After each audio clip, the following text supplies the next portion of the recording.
Mahigit 20 mangingisda sa isang barangay sa Dagupan City nagpabilisan sa bangkarera. Tunghayan sa report.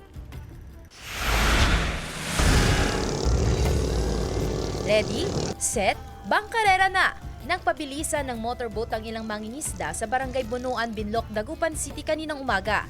Ang mga kalahok sa bangkarera, game na game at maagap na tinitignan ang kondisyon ng kanilang mga bangka.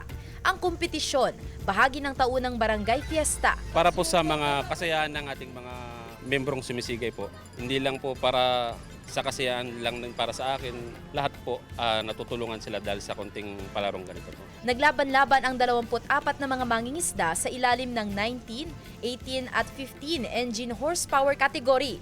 Layunin itong isulong ang kabuhayan ng mga sumisigay sa barangay. And hopefully po sana na mapalaki pa po natin itong paligsahan na to para sa ganon makapagbigay din ng enjoyment sa ating mga bakasyonista. 3 beses na raw na sumasali sa bangkarera si Tatay Lorito. Bagamat hindi siya pinalad na manalo ngayong taon, nag-enjoy pa rin daw siya sa kompetisyon. Masaya.